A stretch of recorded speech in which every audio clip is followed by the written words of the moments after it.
12 classes में 12 tense ख़त्म की इस सीरीज में। ये हमारा 8th वीडियो है। इस 8th क्लास में यानी क्लास 8 में हम पास्ट परफेक्ट कंटिन्यूअस टेंस पढ़ेंगे। पास्ट परफेक्ट कंटिन्यूअस टेंस में हमारा पहले तो इसमें पहचान रहती है। पहचान कंटिन्यूअस प्लस परफेक्ट है, तो कंटिन्यूअस की पहचान रहेगी पास्ट कंटिन्यूअस की। जैसे कि पहचान होगी वाक्य के अंत में रहा था, रही थी, रहे थे आदि शब्द आएंगे, यानी कि वही आएंगे जो तुम्हारे पास्ट कंटिन्यूअस में आते थे। लेकिन परफेक्ट प्लस में तो क्या बढ़ जाएगा, प्लस में समय दिया रहता है। यानी कि अगर कोई वाक्य पास्ट कंटिन्यूअस का है तो अगर उसमें समय जोड़ दिया जाए तो वो पास्ट परफेक्ट कंटिन्यूअस बन जाएगा। ऐसे ही यदि कोई वाक्य प्रेजेंट कंटिन्यूअस का है, उसमें समय बढ़ा दिया जाए, जोड़ दिया जाए, तो वो प्रेजेंट परफेक्ट कंटिन्यूअस का वाक्य कहलाएगा। सेम एज फ्यूचर में चलता है, फ्यूचर टेंस में भी ऐसे ही। इसमें हमने पहले पढ़ा था कि प्रेजेंट परफेक्ट कंटिन्यूअस में जब नियम पढ़ा था तो एक वचनकर्ता के साथ हैज और बहुवचनकर्ता के साथ हैव, फिर उसके बाद हैज और हैव के बाद बीन का प्रयोग कर रहे थे। लेकिन इसमें ऐसा नहीं है। इसमें सभी कर्ताओं के साथ हैड का प्रयोग करते हैं, उसके बाद बीन लगाते हैं। यानी कि इसमें सभी कर्ताओं के साथ हैड बीन का प्रयोग करेंगे। निश्चित समय के साथ सिंस, अनिश्चित समय के साथ फॉर। निश्चित समय है तो सिंस लगाएंगे, अनिश्चित समय है तो फॉर लगाएंगे। सिंस कब लगाएंगे, फॉर कब लगाएंगे, उसको मैंने प्रेजेंट परफेक्ट कंटिन्यूअस का जो क्लास है अपना उसमें समझाया था, तो उस पर तुम जाके देख सकते हो, सर्च कर सकते हो, या फिर प्लेलिस्ट में तुम प्रेजेंट परफेक्ट कंटिन्यूअस यानी कि क्लास 4 में मैंने बताया है, तो उसमें तुम समझ लेना। बहुत अच्छे तरीके से समझाया, एक ही बार में सीख जाओगे। अब आती है ट्रांसलेट की बात कि इसका ट्रांसलेट करेंगे तो फिर इसके फॉर्मूला क्या है, कैसे करेंगे। इसमें पहले मैं क्या करता था, चारों एक साथ लिखता था, यानी कि affirmative, negative, interrogative, dual interrogative. अब की बार ऐसा नहीं किया है क्योंकि पहले का वीडियो ज़्यादा लंबा हो गया था। अब की बार में क्या किया है, देखो तुम्हें अफर्मेटिव की लिखे हैं सेंटेंस, इधर ये नेगेटिव की लिखे हैं और इधर ये लिखे हैं तुम्हारे इंटरोगेटिव। ये 3 वाक्य लिखे हैं डुअल इंटरोगेटिव। तो इसमें फॉर्मूला एक ही लिखा है अफर्मेटिव का, तो मैं बता देता हूँ फॉर्मूला कैसे बनते हैं और इसमें क्या चेंजेस आएगा। अफर्मेटिव में सबसे पहले subject, helping verb, main verb, रहा, रही, रहे, यानी कि जहाँ पर बात कंटिन्यू रहे वहाँ पर कार्य हमारा यानी कि मेन वर्ब में आईएनजी फॉर्म का उपयोग करते हैं। ऑब्जेक्ट सिंस या फॉर लगाएंगे, फिर बाद में टाइम लिख देंगे और कोई अदर वर्ड दिया है तो उसको लिख देंगे। वैसे तो इस स्थिति में अदर वर्ड आता ही नहीं है। नेगेटिव में हेल्पिंग वर्ब हेड के बाद नोट लग जाएगा, हेड बीन के बाद नोट नहीं लगेगा, हेल्पिंग वर्ब के बाद नोट लगता है। अब इसमें इंटरोगेटिव की बात की जाए, सिंगल इंटरोगेटिव की, यानी कि जिन वाक्यों में क्या आगे आता है, तो उसमें तुम देखोगे कि यहाँ पे हेल्पिंग वर्ब को आगे ले आएंगे, बस हेड और बीन को आगे लेके नहीं आएंगे क्योंकि बीन हेल्पिंग वर्ब होता ही नहीं है। ओनली हेड को आगे लेके आएंगे, उसके बाद सब्जेक्ट रहेगा, बीन, फिर पैरा का पूरा ऐसा ही रहेगा और लास्ट पे क्या बढ़ जाएगा, क्वेश्चन मार्क। क्योंकि इंटरोगेटिव में अगर तुम क्वेश्चन मार्क नहीं लगाते तो तुम्हारा वो परीक्षा में गलत माना जाएगा। बोलने में तो यूज में पता ही नहीं चलता, लेकिन तुम लिखित में तुमने क्वेश्चन मार्क नहीं लगाया और वाक्य तुम्हारा इंटरोगेटिव है तो वहाँ पर तुम्हारा पूरा का पूरा गलत माना जाएगा। डुअल इंटरोगेटिव की बात होती है, यानी कि कब कहाँ कैसे क्वेश्चन वर्ड तुम्हारे बीच में आ जाए, यानी कि तो फिर हम कैसे बनाएंगे। तो सबसे पहले हम क्वेश्चन वर्ड को लिखते हैं यानी कि WH वर्ड को, फिर उसके बाद क्या लिखते हैं, हेल्पिंग वर्ब को, subject, been, main verb, I N G form आएगा, फिर पूरा का पूरा ये रहेगा क्वेश्चन मार्क। तो पहले हम ट्रांसलेट कर लेते हैं। तो शुरू के 3 वाक्य हैं वो अफर्मेटिव के हैं।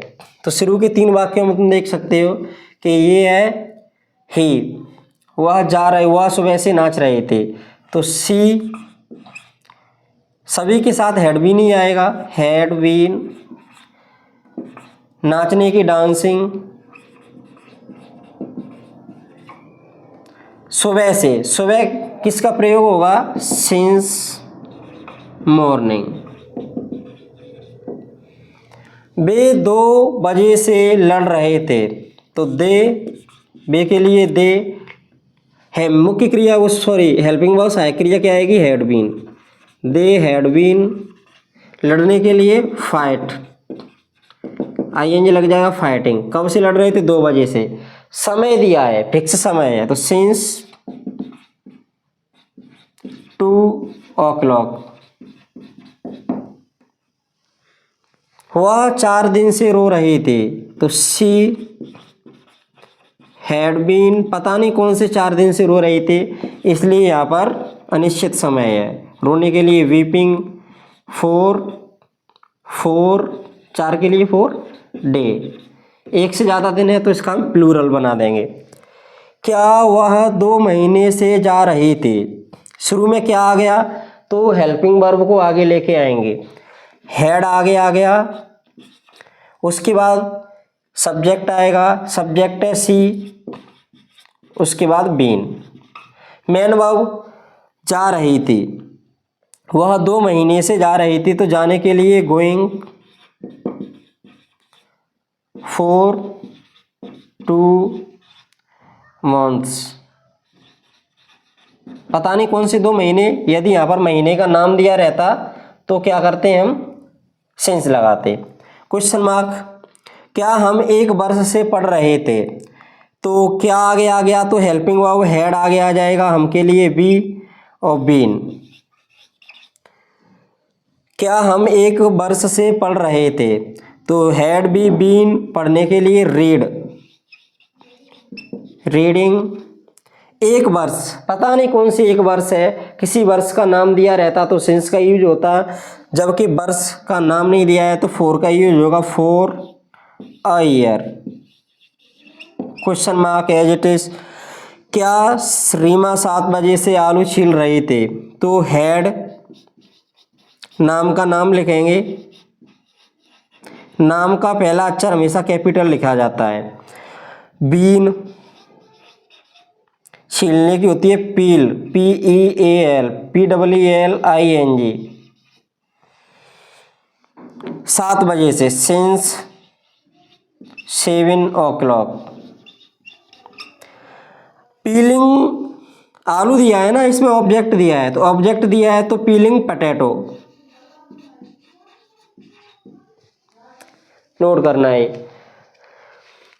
अगला है नेगेटिव, राम सुबह से नहीं खेल रहा था, तो राम हैड, हेल्पिंग वर्ब के बाद नॉट, बीन, खेलने के लिए प्ले, आईएनजी लग जाएगा, प्लेइंग। सुबह से नहीं खेल रहा तो सिंस मॉर्निंग। राधा कल से आम नहीं बेच रही थी, तो नाम का नाम लिखो, हेल्पिंग वर्ब हैड, नेगेटिव है तो नोट लग जाएगा, और बीन।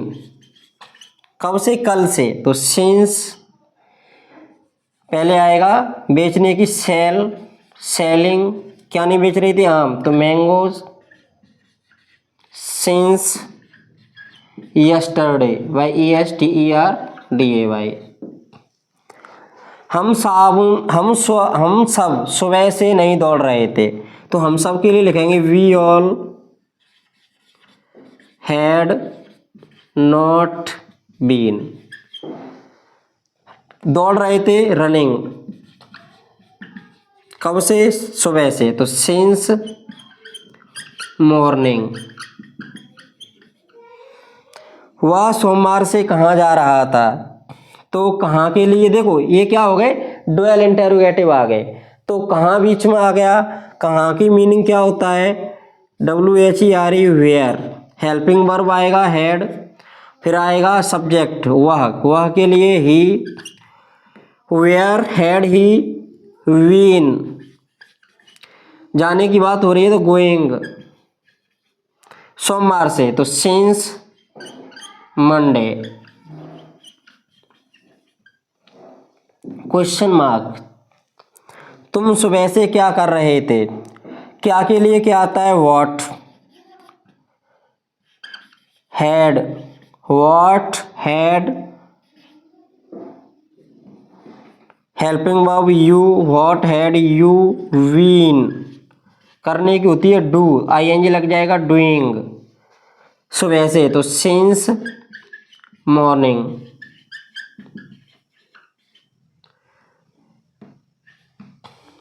सोनू 2 दिन से कब सो रहा है, कब के लिए क्या लिखेंगे, व्हेन। सोनू, हेल्पिंग वर्ब का ध्यान ही भूल गया, व्हेन हैड सोनू बीन। समझो, सबसे पहले WH word, helping verb, subject been. अब नोट कहाँ आता, सब्जेक्ट के बाद, अगर इसमें होता तो। सोने की बात हो रही है तो स्लीपिंग, स्लीपिंग कब से, 2 दिन से, तो 2 दिन पता नहीं कौन से 2 दिन है, तो 4 2 days क्वेश्चन मार्क।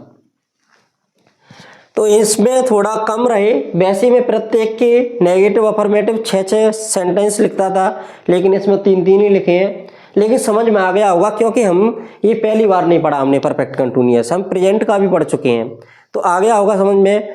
और ना आए तो कमेंट में बताओ। और ऐसे तुम किसी वन शॉट जैसी वीडियो या फिर कोई ऐसा दावा करे कि एक ही वीडियो में ख़त्म, एक ही क्लास में ख़त्म, तो वो उसके चक्कर मत पड़ना, नहीं सीख पाओगे। जिसको पहले से आते हैं वो रिवीजन के लिए कर सकता है ऐसा, क्योंकि इनके बाद मैं भी रिवीजन की वीडियो लाऊंगा जिसमें एक ही वीडियो में सभी सेंटेंस का रिवीजन किया जाएगा, यानी कि फॉर्मूले, पहचान सबको बताया जाएगा। लेकिन शुरुआत से ऐसा मत करना, नहीं तो सीख ही नहीं पाओगे, वैसे ही टाइम तुम्हारा व्यर्थ जाएगा। पूरी प्लेलिस्ट चेक कीजिए इसका। अगर तुम डायरेक्ट इसी वीडियो पे आए हो तो चैनल पे जाइए और वहाँ पर टेंस की पूरी प्लेलिस्ट है, उसको देखिए। और दावे के साथ कह सकता हूँ कि पूरा तुम्हें वहाँ से आ जाएगा, क्योंकि इसमें मैं कुछ छोड़ ही नहीं रहा, सब करा रहा हूँ। ऐसा नहीं कि एक एक 2 सेंटेंस से तुम्हें एग्जाम्पल समझा दिए और काम खत्म, तो मैं उल्लू बना दिया और व्यूज पा ली, ऐसा नहीं। पूरा एक तरफ से इनका भी रिवीजन भी लाऊंगा, यानी कि ये सेंटेंस, ये पूरे 12 टेंस पूरे होने के बाद ओनली सेंटेंस का रिवीजन कराऊंगा कि आज इंडेफिनिट के सेंटेंस का रिवीजन है, आज कंटिन्यूअस के सेंटेंस का रिवीजन है। तो रिवीजन में लगाओ वहाँ पर, और फिलहाल में तो तुम अपने मन से सेंटेंस बना बना के ट्रांसलेट करो उनको, बहुत अच्छा रहेगा, सीख जाओगे।